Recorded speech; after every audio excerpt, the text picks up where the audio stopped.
Grade 8 में science की ये एक्साइटिंग जर्नी और भी डीप होने वाली है, जहां क्यूरियोसिटी और एक्सप्लोरेशन हमें नए साइंटिफिक आइडियाज तक ले जाएंगे।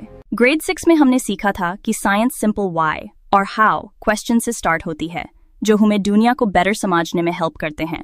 ग्रेड 7 में हमने जाना कि साइंस हमेशा इवॉल्व होती रहती है। हर आंसर नए क्वेश्चंस को जन्म देता है और हमारी अंडरस्टैंडिंग धीरे धीरे और स्ट्रांग होती जाती है। अब ग्रेड 8 में हम एंटर कर रहे हैं इन्वेस्टिगेटिव वर्ल्ड ऑफ साइंस में, जहां वंडर और साइंटिफिक थिंकिंग मिलकर साइंस का रियल हार्ट बनाते हैं। साइंस सिर्फ नए फैक्ट्स याद करना नहीं होती, साइंस ये सीखना होता है कि नए फैक्ट्स डिस्कवर कैसे किए जाते हैं। साइंटिफिक इन्वेस्टिगेशन का मतलब सिर्फ चीजों को देखना नहीं होता, बल्कि फोकस्ड क्वेश्चंस पूछना, एक्सपेरिमेंट्स डिजाइन करना, और स्टेप बाय स्टेप हम सीखेंगे कि क्वेश्चंस को स्टार्टिंग पॉइंट बनाकर केयरफुल ऑब्जर्वेशन और थॉटफुल एक्सपेरिमेंट्स कैसे किए जाते हैं। इस जर्नी में आप सिर्फ लर्नर्स नहीं रहेंगे, बल्कि यंग इन्वेस्टिगेटर्स बनेंगे जो रियल वर्ल्ड मिस्ट्रीज को एक्सप्लोर करेंगे। साइंस एवरीडे लाइफ के सिंपल क्वेश्चन से लेकर अर्थ के बड़े मिस्ट्रीज तक सब कुछ एक्सप्लोर करती है, जैसे डो राइज क्यों करता है या दुनिया वार्म क्यों हो रही है। बुक के लेफ्ट पेजेस पर बना रूट सिंबल हमें याद दिलाता है कि नॉलेज की स्ट्रॉन्ग फाउंडेशन हमें नेचर, ट्रेडिशंस और कल्चरल हेरिटेज से कनेक्टेड रखती है। राइट साइड पर फ्लाइंग काइट क्यूरियोसिटी को रिप्रेजेंट करती है, जो हमें अननोन चीजों को एक्सप्लोर करने के लिए इंस्पायर करती है। साइंस तब बेस्ट काम करती है जब केयरफुल ऑब्जर्वेशन और क्रिएटिव थिंकिंग के बीच परफेक्ट बैलेंस हो। बुक के नीचे बने पैटर्न्स में भी हिडन साइंटिफिक थॉट्स छुपे हुए हैं, जो क्यूरियोसिटी को और इंटरेस्टिंग बनाते हैं।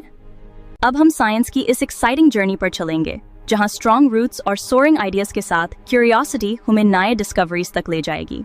अब हम साइंस की इस एक्साइटिंग जर्नी पर चलेंगे, जहां स्ट्रॉन्ग रूट्स और सोरिंग आइडियाज के साथ क्यूरियोसिटी हमें नए डिस्कवरीज तक ले जाएगी।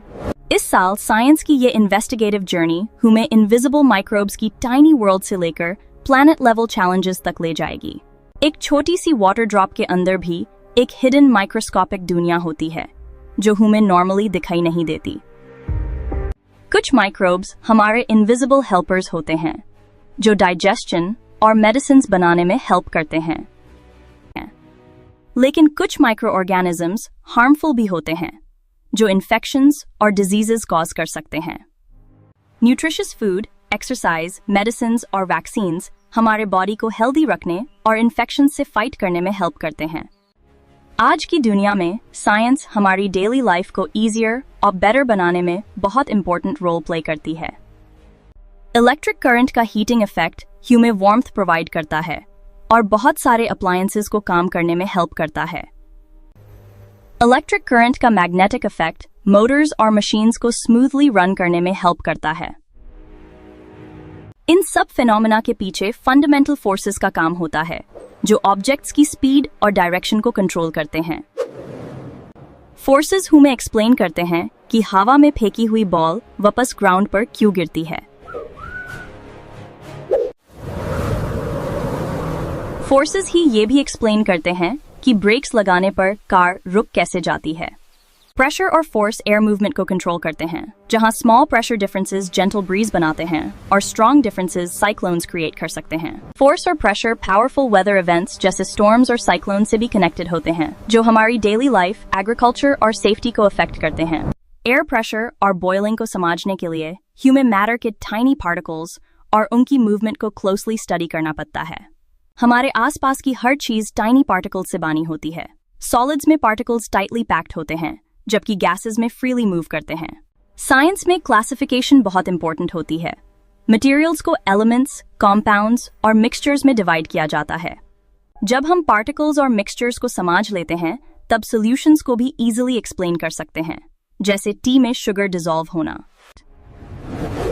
पार्टिकल्स और मिक्सचर्स के बाद साइंस हमें लाइट की फैसिनेटिंग वर्ल्ड में ले जाती है। हम स्टडी करेंगे कि लाइट मिरर से रिफ्लेक्ट और लेंसेज से बेंड कैसे होती है। लाइट का बेंडिंग और रिफ्लेक्शन एक्सप्लेन करता है कि स्पून में इमेज डिस्टॉर्टेड क्यों दिखता है और ग्लासेस हमें क्लियरली देखने में कैसे हेल्प करते हैं।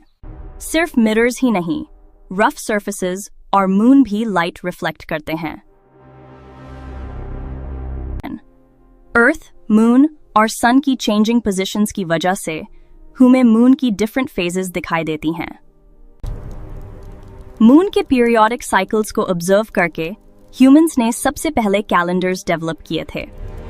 कितनी फैसिनेटिंग बात है कि हमारी डेली रूटीन्स को कंट्रोल करने वाले कैलेंडर्स स्पेस में मूव करते सेलेस्टियल ऑब्जेक्ट से लिंक्ड होते हैं। मून ही कनेक्टेड नहीं है, अर्थ पर भी लिविंग ऑर्गेनिजम्स और एनवायरनमेंट के बीच अमेजिंग रिलेशनशिप्स एग्जिस्ट करते हैं।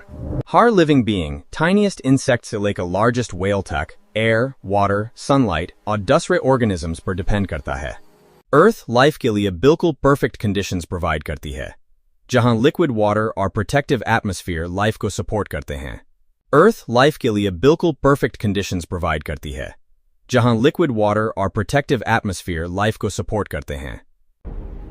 अर्थ का एटमॉस्फेयर हमें ऑक्सीजन प्रोवाइड करता है और हार्मफुल अल्ट्रावायलेट रेज से प्रोटेक्ट भी करता है, लेकिन ह्यूमन एक्टिविटीज अर्थ के टेम्परेचर और क्लाइमेट पैटर्न्स को डेंजरसली अफेक्ट कर सकती हैं।